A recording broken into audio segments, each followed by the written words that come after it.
Jesuitas. ¿Quiénes son los jesuitas? ¿Por qué generan tanto revuelo? ¿Por qué la gente siempre se acuerda de ellos? ¿Por qué los persiguieron, los disolvieron, los volvieron a crear? ¿Qué pasa con los jesuitas? El Papa es jesuita. Vamos a ver un poquito de qué se trata nuestros famosos amigos jesuitas.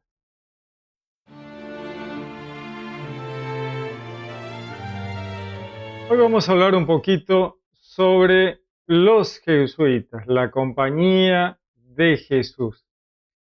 La historia de la Compañía de Jesús es conocida como los jesuitas. Esta historia es muy rica en dedicación, espiritualidad, contribución cultural de los jesuitas a la comunidad, ¿no? La fundación de esta orden de los jesuitas es la Compañía de Jesús. La Compañía de Jesús fue fundada por San Ignacio de Loyola en 1540. Ignacio fue un soldado convertido que experimentó una profunda conversión espiritual tras ser herido en batalla. Desarrolló sus ejercicios espirituales, un método de oración y discernimiento que se convirtió en el fundamento espiritual de la orden. El 27 de septiembre de 1540, el Papa Paulo III aprobó la Compañía a través de la bula Regimini Militantis Ecclesiae. Los jesuitas se comprometieron a una obediencia especial al Papa y a dedicarse a la enseñanza, la evangelización y el servicio apostólico donde fueran enviados. Vamos a ver un poquito el icono de la Compañía de Jesús, ¿no? La Compañía de Jesús.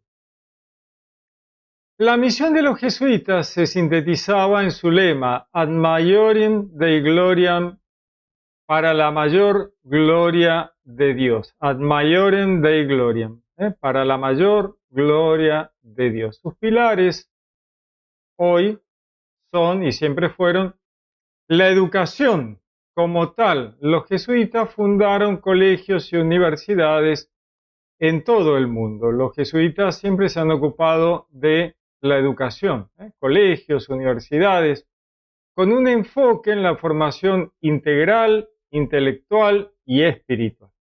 También las misiones, ¿no? A lo largo de su historia, la orden ha llevado el Evangelio a lugares como Asia, América, África, destacándose figuras como San Francisco Javier y el padre Mateo Ricci.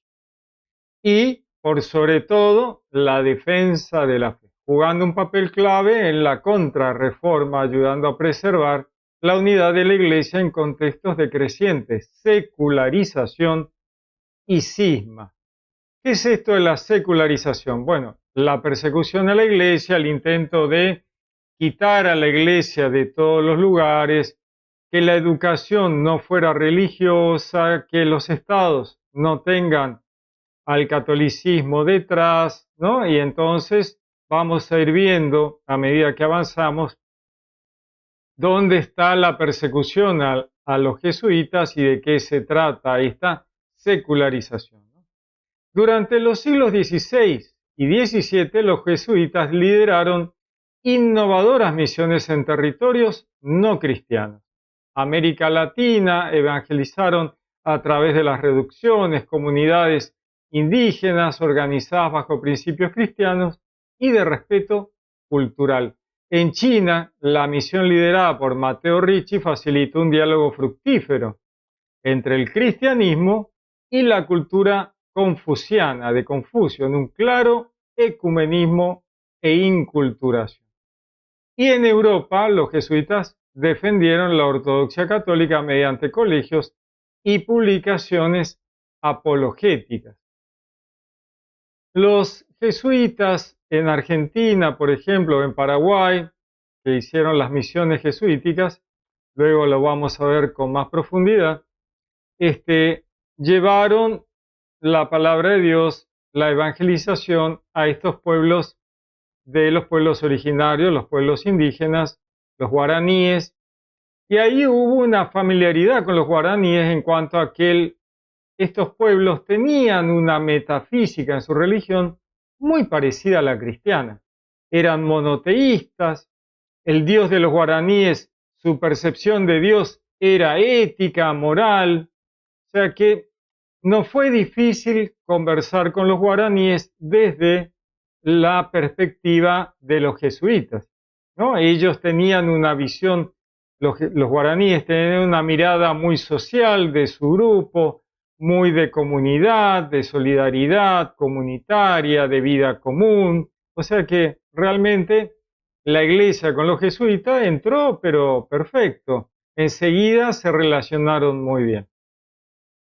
Veamos un poco. Entonces, en 1773, bajo la presión de potencias políticas europeas, el Papa Clemente XIV suprimió la orden mediante el breve Dominus ac Redemptor. Sin embargo, en 1814 el Papa Pío VII la restauró con la bula Solicitudo Omnium Ecclesiarum, reconociendo la necesidad de sumisión en un mundo transformado por la Ilustración y la Revolución Francesa. Bueno, el tema de la Revolución Francesa y el liberalismo va a ser un tema crucial en el análisis de los jesuitas. Vamos a ir viendo cómo el tema del liberalismo tiene una interacción fundamental con esta orden católica. Los jesuitas en el siglo XX y en la actualidad han continuado su legado de servicio y promueven la justicia social en concordancia con las enseñanzas del Concilio Vaticano II. Han sido una fuerza clave en el diálogo interreligioso y cultural, el ecumenismo. Ellos nunca han tenido problemas con el ecumenismo. Lideran importantes instituciones educativas y centros de reflexión teológica. Más aún, un jesuita destacado en el mundo actual es el Papa Francisco, elegido en el 2013, quien ha resaltado la espiritualidad ignaciana en su pontificado. El trabajo de los jesuitas de llevar la educación tanto a humildes como a aristócratas es un aspecto central de su misión desde su fundación. Inspirado por la visión educativa de San Ignacio de Loyola y su lema Ad Maiorem Dei Gloriam, para la mayor gloria de Dios.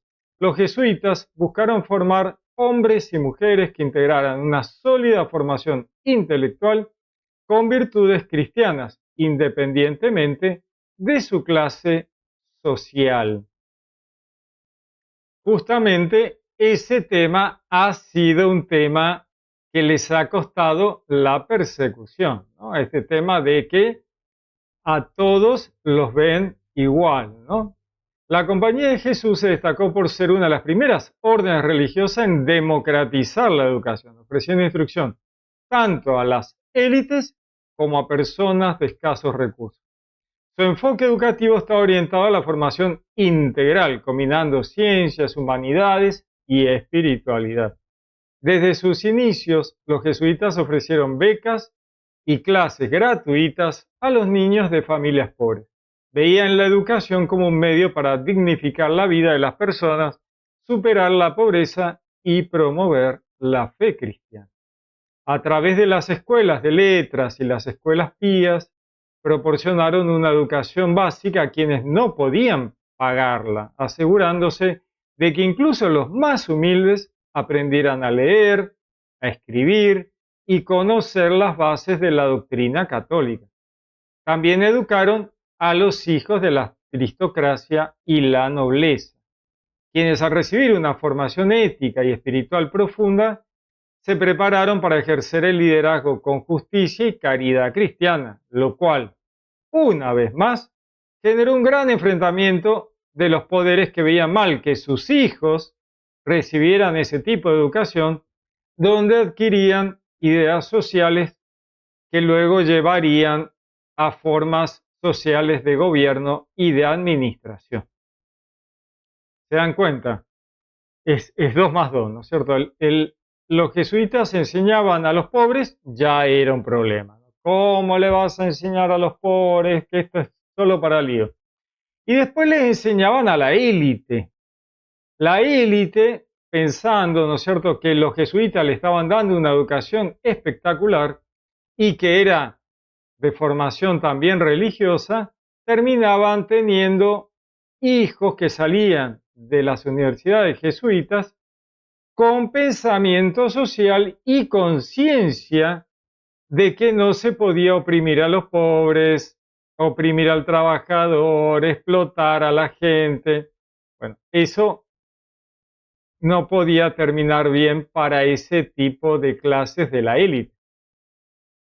Desde el siglo XVI los jesuitas establecieron una red mundial de colegios y universidades conocida como la Ratio Studiorum, un sistema educativo revolucionario por su organización meticulosa y eficacia pedagógica. Estos colegios jesuitas, en los que se enseñaban desde gramática, retórica, hasta teología y filosofía, mantuvieron los principios de su sistema, que era enseñar bien a todos los que vinieran sin distinción de origen. En América Latina, los jesuitas desarrollaron reducciones, comunidades autosuficientes. Las reducciones jesuíticas, donde evangelizaban y ofrecían educación técnica, musical y religiosa a los pueblos originarios, a los indígenas.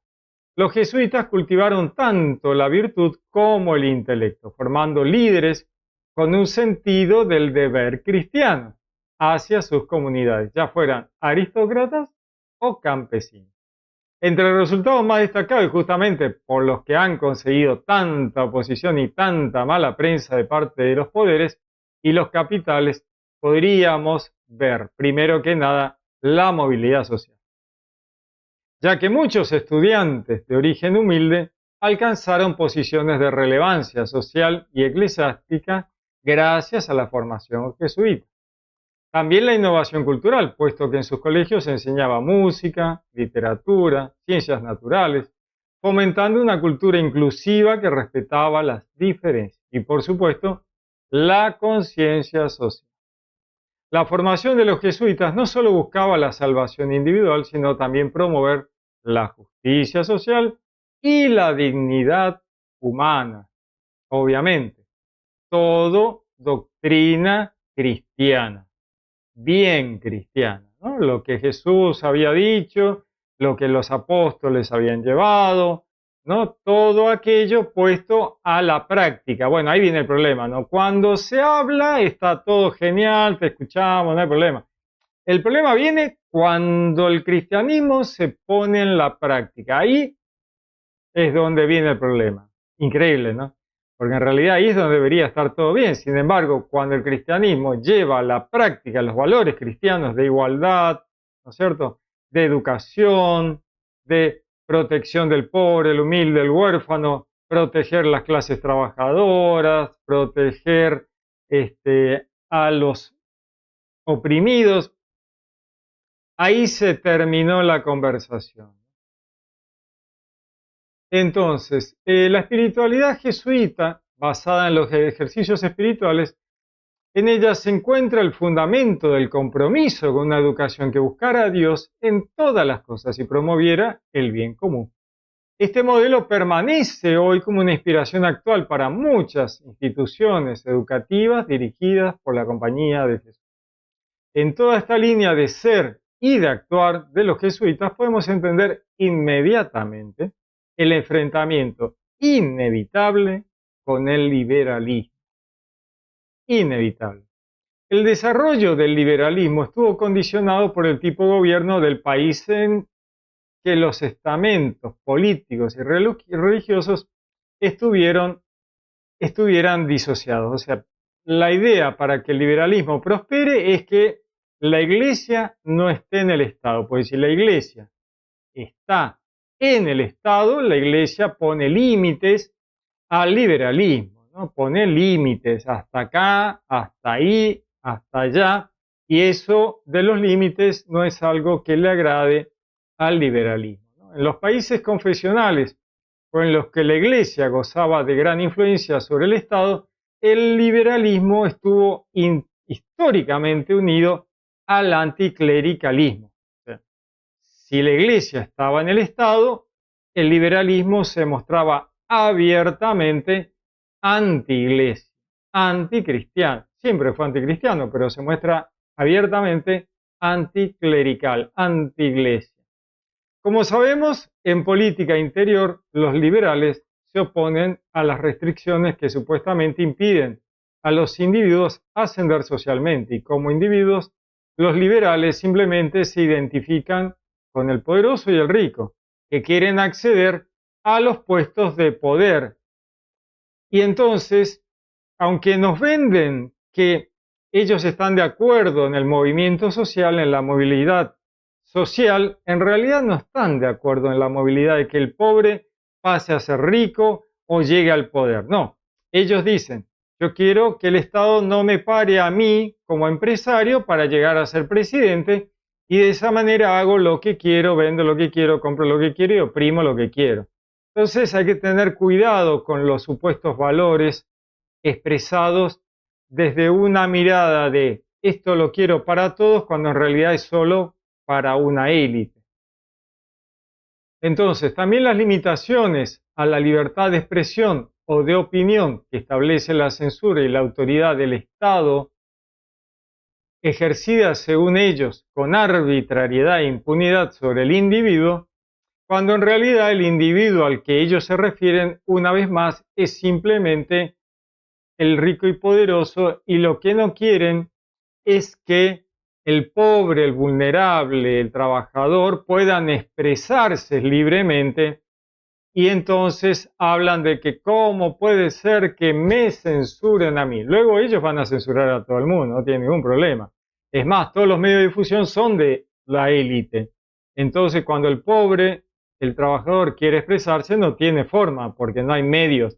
Lo que pasa es que ahí es donde vemos cómo funciona el pensamiento liberal, ¿no es cierto? El liberal dice, no tenés medios de difusión y comprate uno, comprate un canal de televisión, comprate un diario. Yo tengo 800, es más, todos los diarios y todos los canales son míos.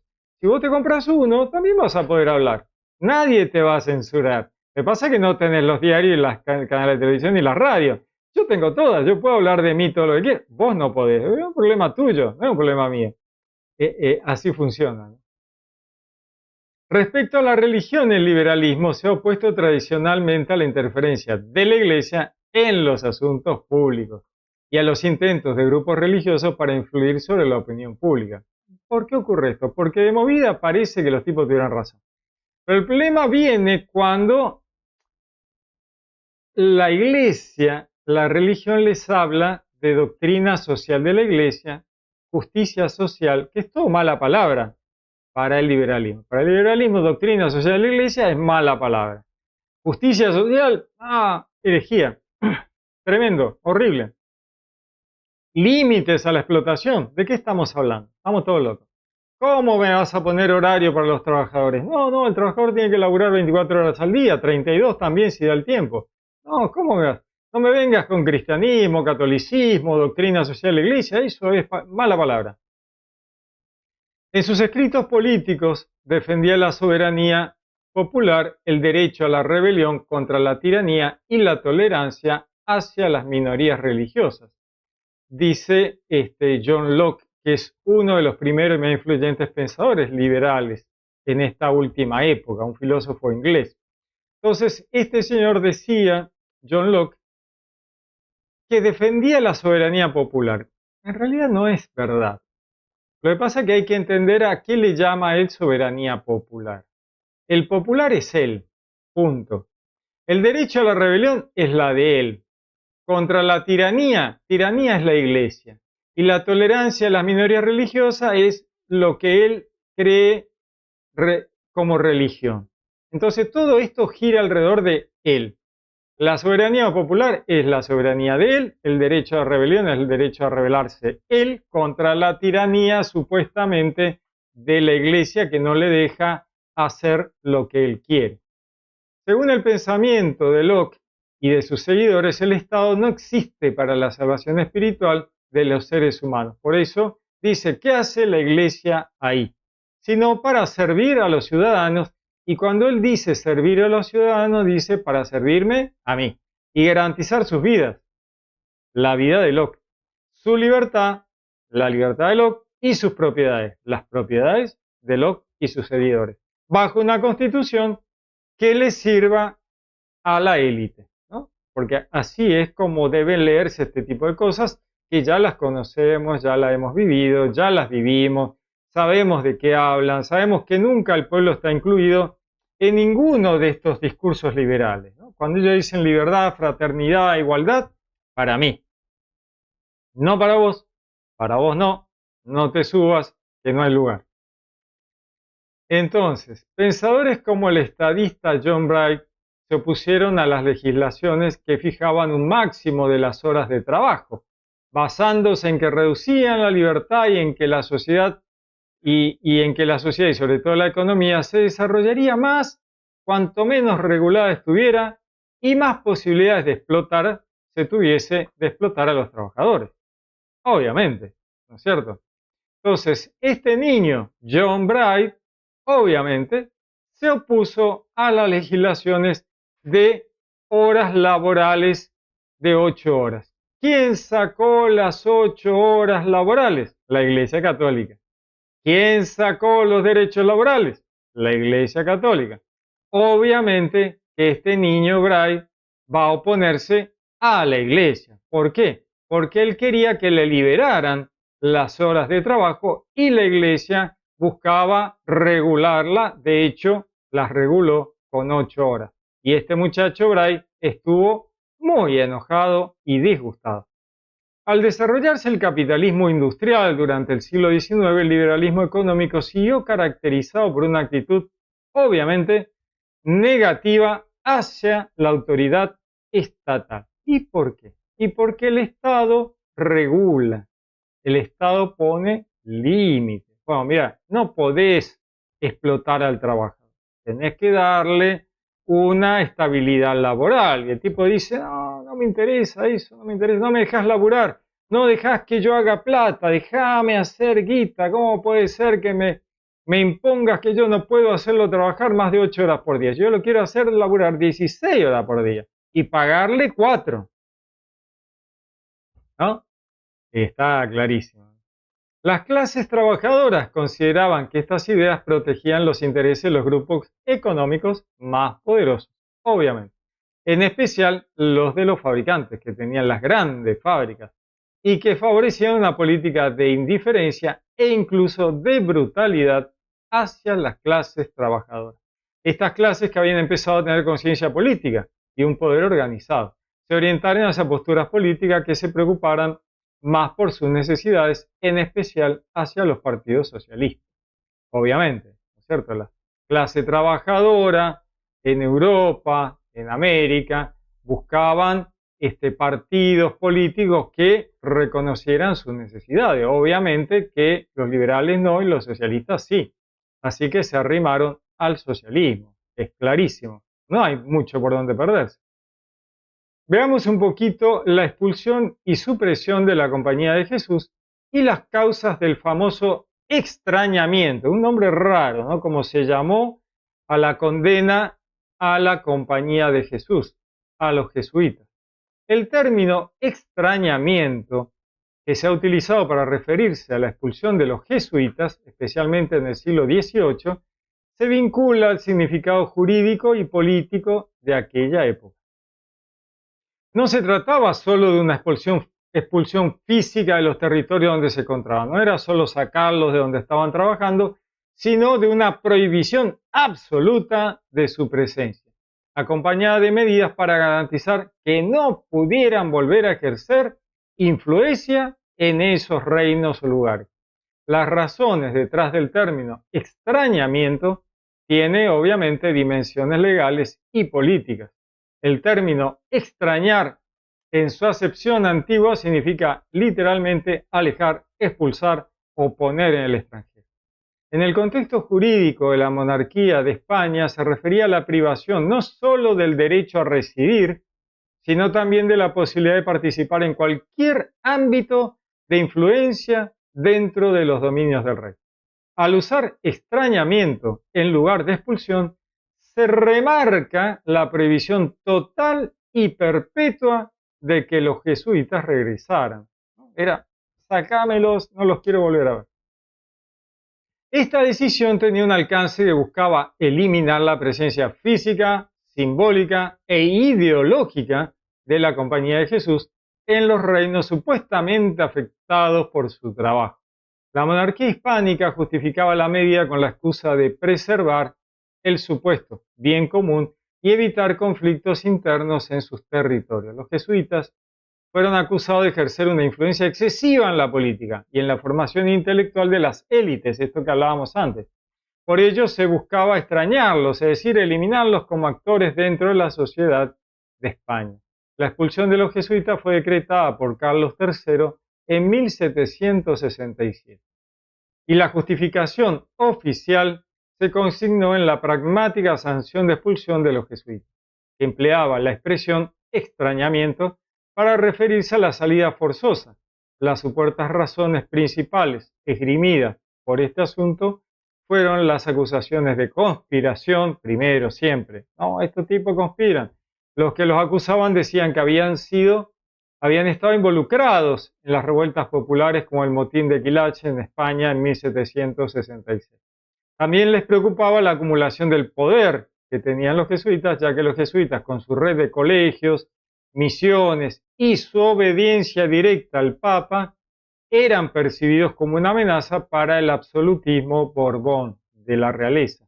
Y también las tensiones con el regalismo. El regalismo promovía la subordinación de la Iglesia al poder civil. Los jesuitas defendían la primacía de la autoridad papal, lo que los enfrentaba a los intereses del Estado, de choque contra el Estado. La salida masiva y forzosa de los jesuitas, vemos que miles de jesuitas fueron detenidos y enviados a Italia bajo jurisdicción del Papa. Por suerte, porque si no lo hubieran matado a todos. Se confiscaron sus propiedades que pasaron al control del Estado. La expulsión dejó un vacío espiritual y cultural importante, especialmente en las reducciones indígenas que comenzaron a desintegrarse, porque los trajeron de América y se los llevaron a Italia, ¿no? Los persiguieron acá, los persiguieron allá, desarmaron todo y se los llevaron a Italia. La educación, que había sido pilar del trabajo jesuita, quedó en manos de otras órdenes religiosas o grupos laicos con menores recursos. Obviamente existía una persecución ideológica detrás de la expulsión.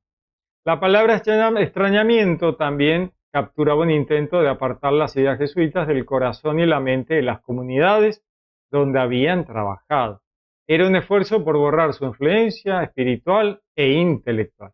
Aunque el extrañamiento se presentó como una medida política, la expulsión fue altamente cuestionada en círculos eclesiásticos y el Papa Pío VI defendió públicamente a los jesuitas. Finalmente, la Compañía de Jesús fue restaurada en 1814 por el Papa Pío VII a través de la bula Solicitudo Omnium Ecclesiarum, reconociendo su valor espiritual y social para la Iglesia.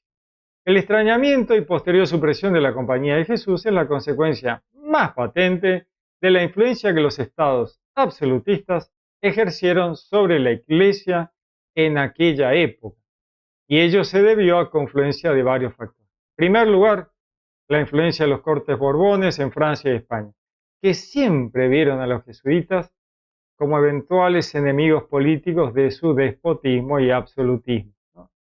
Como verdaderos sostenedores del poder papal en cuanto a los jesuitas. De hecho, la expulsión se encadena de esta manera: expulsión de Portugal, dispersión en Francia y expulsión de España. Arrancamos en Portugal. ¿Por qué empezamos en Portugal? Bueno, tenemos que tener conciencia de que en América los jesuitas habían armado las misiones jesuíticas, sur de Brasil, Paraguay, Argentina, Misiones. Justamente la provincia de Misiones de Argentina se llama así por las misiones jesuíticas. La provincia de Misiones. Yo soy de la provincia de Misiones. Yo nací en Posadas, Misiones. Íbamos de paseo a las misiones jesuíticas. Vamos a ver un poquito estas fotos de las misiones jesuíticas. Esta es de Paraguay. Esta es de Misiones, ¿no? Muy lindas, impresionantes, unos trabajos maravillosos que hicieron los jesuitas en aquella época con los pueblos originarios, con los guaraníes. Muy impresionante, provincia de Misiones, Muy lindo, muy lindo. Entonces, ¿por qué arranca en Portugal el asunto? Bueno, tan sencillamente porque los portugueses eran bastante esclavistas. En aquella época eran bastante esclavistas, tenían muchísimos esclavos y esclavizaban también a los aborígenes. Sin embargo, los jesuitas les enseñaban, los educaban, hacían comunidades, trabajaban juntos, repartían las ganancias entre todos. Hoy diríamos, a esos comunistas jesuitas. No, bueno, en aquella época dijeron lo mismo. Y entonces Portugal amenazó seriamente al Papa de que si dejaban que los jesuitas permitieran generar lugares donde se refugiaran esclavos y aborígenes, ellos iban a terminar persiguiendo a los católicos en Europa. Así que llegó un punto de tal presión contra el Papa que el Papa al final tuvo que desarmar las misiones. Entonces arranca con Portugal, obviamente, ¿no? Los rajan de Portugal, luego los rajan de Francia, recontraliberales, y después terminan en Italia.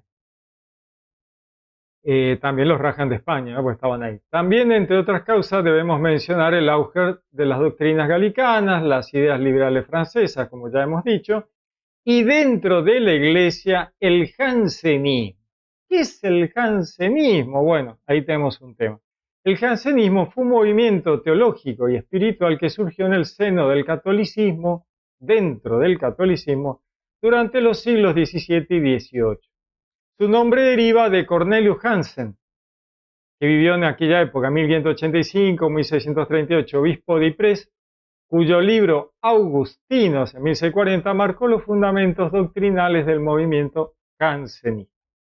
Influenciado por San Agustín, el jansenismo ponía un énfasis extremo en la gracia divina, el rigor moral y una visión pesimista, muy pesimista, de la naturaleza humana.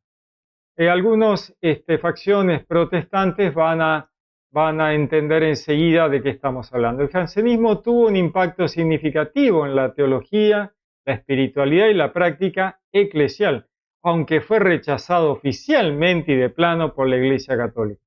Entre las principales características del jansenismo vamos a ver la doctrina de la gracia y la predestinación, una doctrina influida por las ideas agustinianas. El jansenismo sostenía que la humanidad, debido al pecado original, estaba profundamente corrompida. Esto, si le suena a calvinismo, es pura casualidad, ¿no? Consideraba que la gracia divina era absolutamente necesaria para cualquier acto bueno y que solo los predestinados podían recibirla. Una locura total, ¿no? O sea, hoy eso es una locura total. Pero bueno, todavía hay gente que piensa así, ¿no? Que te dice, no, sin la gracia no podemos ser buenos. Pero la verdad es que Dios nos creó buenos desde el principio.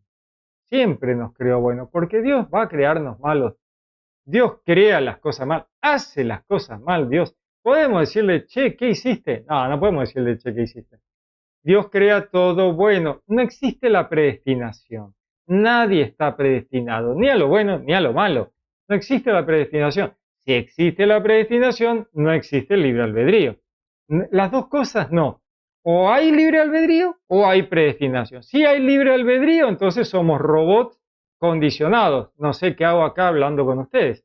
Debería estar quietito en un rincón calladito esperando que alguien me diga para dónde ir, qué hacer y cómo pensar. La predestinación inutiliza el libre albedrío. No hay libre albedrío, porque Dios ha predestinado para esto o para aquello. No, eso no existe. Ese es un pensamiento de la antigüedad, basado en el pensamiento de que los dioses jugaban con la humanidad. Un pensamiento muy antiguo de religiones transaccionales allá antes del pueblo hebreo. De ahí viene la predestinación, donde, por ejemplo, los griegos, los romanos, pensaban que los dioses jugaban con la gente y predestinaban el destino. El destino. Bueno, el destino no existe.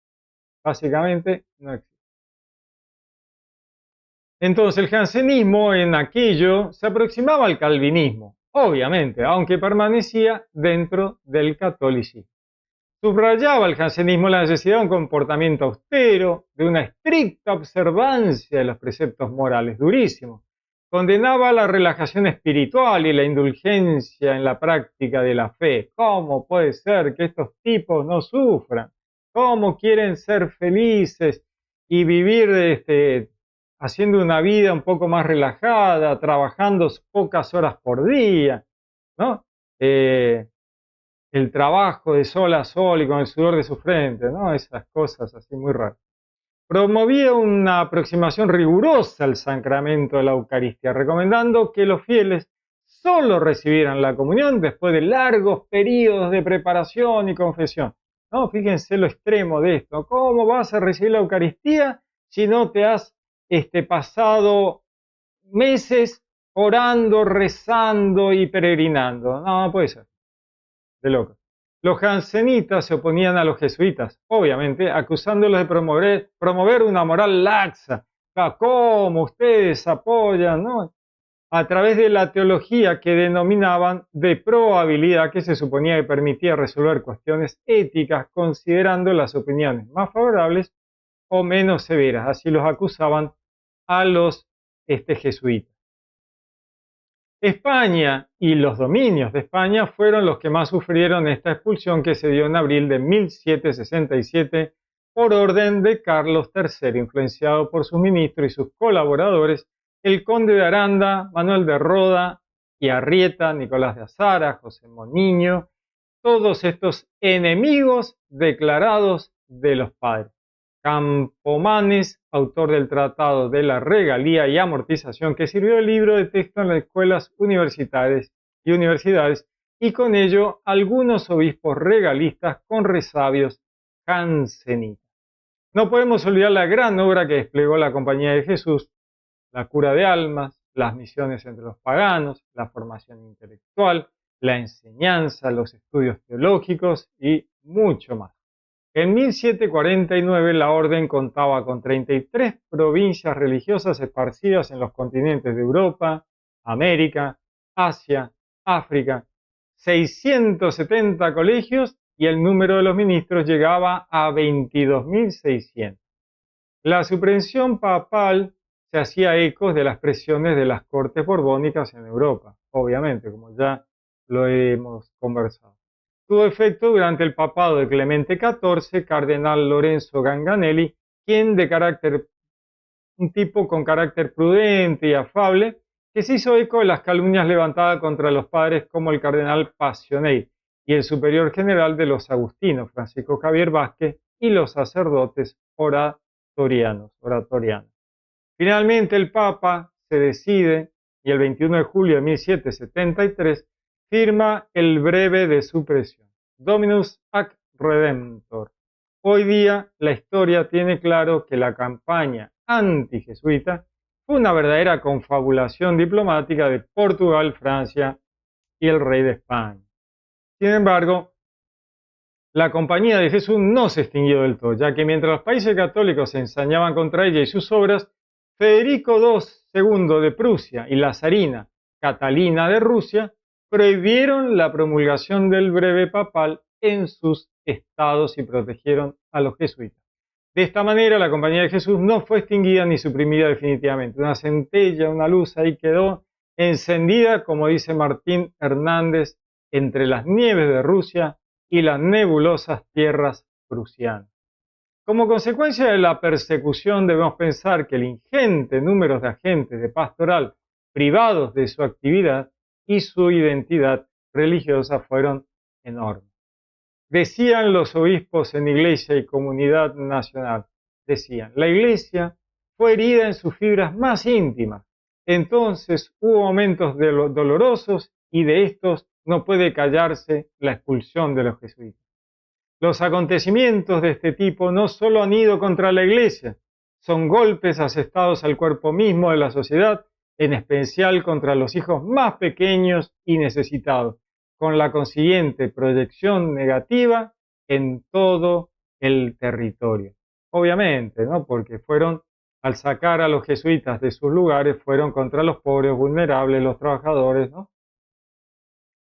Veamos las órdenes y congregaciones religiosas que aparecieron en 1800. Luego de la Revolución Francesa existió una gran crisis de las órdenes religiosas y un notable decrecimiento de sus vocaciones por la enorme persecución que vino sobre la Iglesia Católica luego de la Revolución Francesa. No solo la supresión de los jesuitas, sino también la desaparición de muchos conventos y monasterios que fueron cerrados en la misma Francia, Austria e Italia por los respectivos gobiernos. ¿Por qué los liberales cerraron los conventos y los monasterios? Bueno, justamente porque hacían vida comunitaria, vida en común, ¿no? Repartían todo, vivían en un mismo lugar, repartían la ganancia de lo que vendían, fabricaban, hacían.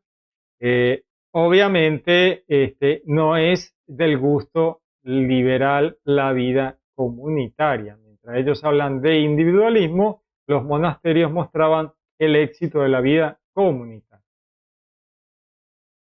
A principios del siglo XIX la situación se agravó aún más a consecuencia de la secularización decretada por los diversos estados europeos, sacar a la Iglesia del Estado. Sin embargo, esto coincide con el papado de Pío IX y el florecimiento vocacional de las órdenes y congregaciones que se podría comparar a los mejores tiempos de la Edad Media, según algunos autores. Un reverdecer de las congregaciones y las órdenes.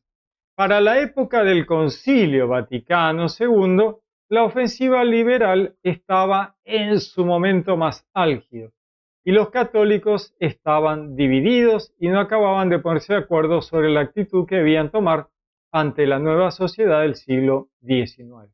Entre los católicos, los que estaban mayoritariamente valorados en Roma eran hombres como Bibliot, que escribían l'Univers, y los jesuitas de la Civiltà Católica en Roma.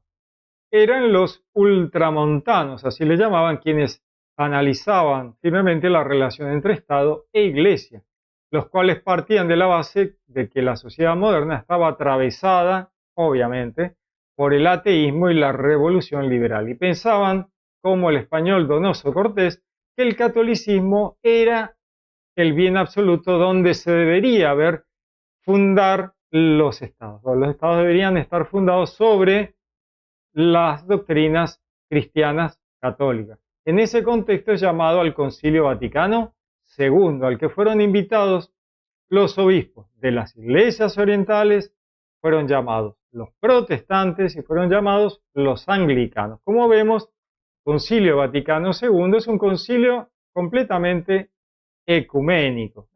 Se los llama no solo a los de Oriente, sino también a los protestantes y anglicanos. Algunos respondieron negativamente y otros con evasivas. Sí, ahora vamos, sí, ahora vamos. De parte de los liberales, la oposición fue durísima y violenta. Obviamente, más está decir, estos querían presentar al concilio como una locura, indigno de una sociedad que se tiene por moderna y civilizada. ¿Cómo iban a hacer el Concilio Vaticano II? Quienes más gritaron, por supuesto, fueron los masones franceses italianos, la masonería. Entre todos ellos propusieron que el mismo 8 de diciembre de 1869, día en que iba a empezar el Concilio Vaticano II, se celebrara una gran asamblea masónica en la que afirmaron que se afirmarían los principios liberales. Se iba a celebrar la asamblea en Nápoles, pero al final todo quedó en un simple fracaso. Los jesuitas, por su parte, continuaron con misiones en África, en Madagascar, en el Congo belga, en Egipto, en Japón, donde en 1913 establecieron la Universidad Católica de Tokio, que ha sido el mejor medio de difusión del cristianismo en ese país. En Indonesia también estuvieron, siguen en Siria, con centros de irradiación misional en Beirut. Después de los acontecimientos revolucionarios liberales de 1848, las autoridades eclesiásticas de los países de Europa miraron con cierta desconfianza lo que se llamaban reformas estructurales que se pedían en bien de la calidad de vida de los obreros. ya que las consideraban en cierta medida un poco extremas. La causa de esta desconfianza estaba en la incomprensión de las nuevas situaciones planteadas por la revolución industrial, que cambiaba las reglas del juego muy rápidamente. Sin embargo, esta falta de visión no fue realmente general. Ya antes de la encíclica social Rerum Novarum de León XIII, desde la época de Pío IX, ya habían surgido en la Iglesia verdaderos pioneros del llamado catolicismo social, en Italia y sobre todo en Francia, Bélgica y parte de Alemania. Este interés por la cuestión social apareció principalmente entre la fila de los católicos más antiliberales, como es el caso de nuestros amigos jesuitas, obviamente. En Italia, este movimiento fue más concreto y activo al contemplar la situación en la que se encontraban los obreros, la clase obrera.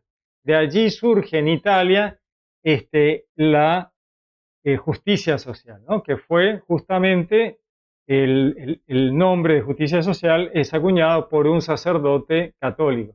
En 1877 aparecieron en Bérgamo los animadores de la llamada Opera dei Congressi, a partir de la cual se fueron creando diversas instituciones de carácter económico y social con el fin de responder a las clases más populares. Allí se elaboró una verdadera sociología basada en la moral y la religión para contrarrestar a las ideas liberales. Su principal representante fue José Toniolo. El movimiento social francés fue más teórico, pero a la vez de mayor creatividad en sus opciones. Veamos un poquito las misiones jesuíticas en América, que constituyen uno de los capítulos más destacados de la historia de la Compañía de Jesús, tanto por su impacto espiritual como sus aportes culturales y sociales.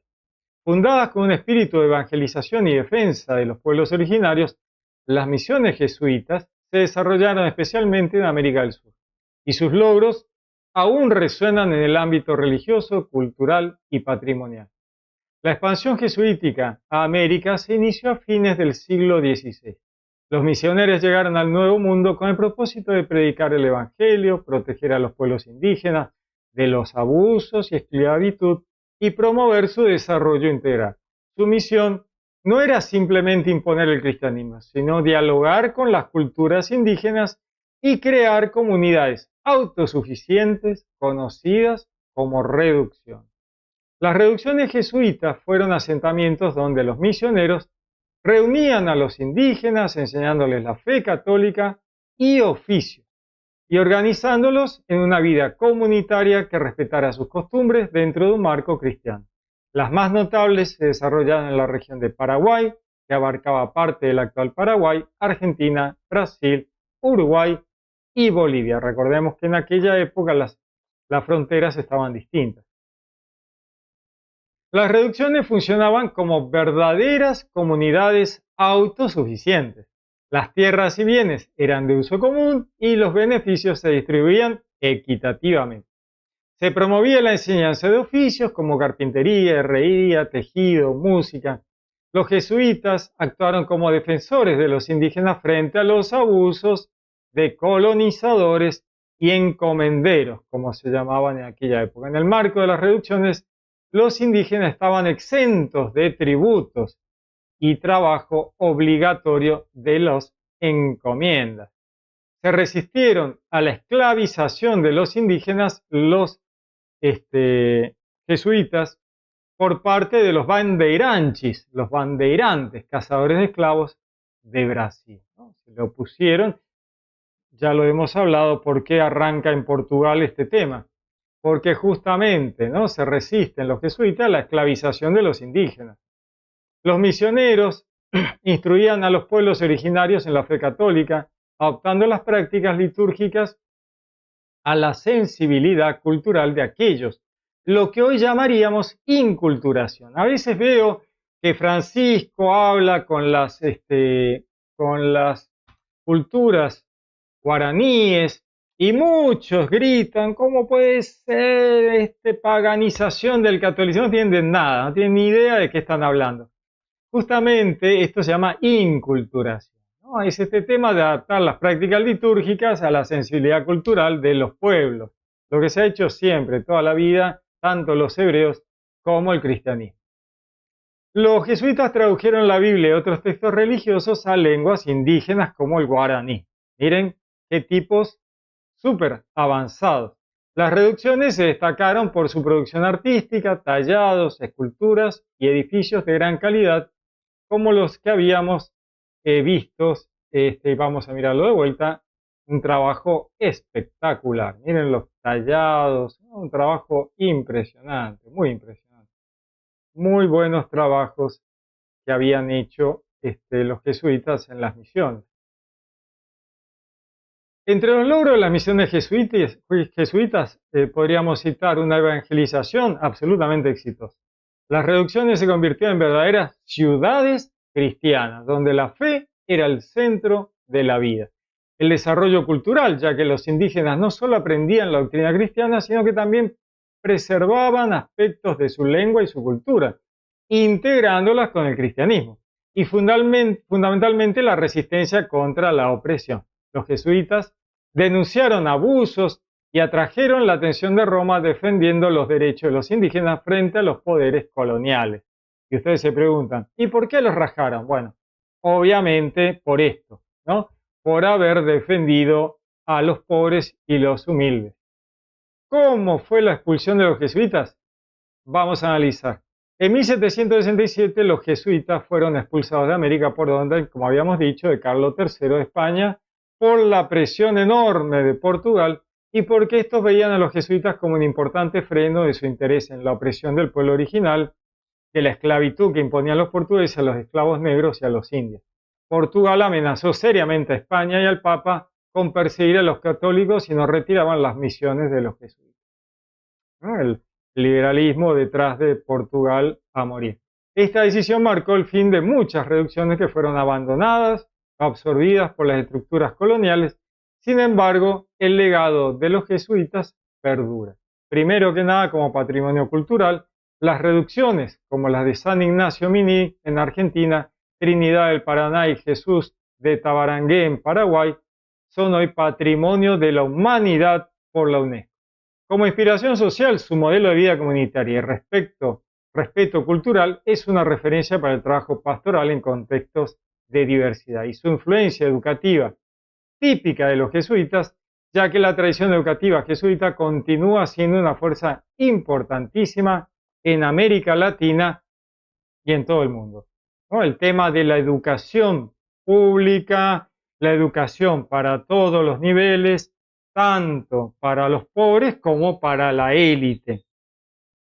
Por algo se los persigue, o sea, cualquier pensamiento de casualidad está clarísimo, se entiende perfectamente por qué se habla tan mal de Francisco. Este Francisco es el jesuita. Claro, obviamente, obviamente. De más está decir, ¿no? Claramente se entiende, pero huelgan los comentarios, como se suele decir. Yo creo que tenemos suficiente con todo lo expuesto para tener clarísimo de qué va el tema jesuita y por qué mucha gente le arrima un tecito a Francisco. Tómese un tecito, su santidad, tómese un tecito, ¿no? Inculturación, ecumenismo, vemos que es un tema muy jesuita, ¿no? De incorporar, de traer, de arrimar, de avanzar en los valores cristianos. Bueno, la oposición va a estar siempre. Si sos cristiano, prepárate para cargar la cruz y acompañar a Jesús, obviamente. Muy bien, les dejo algo para pensar. Que Dios los bendiga. Los saludo con gran afecto. Les habló Pablo Castro.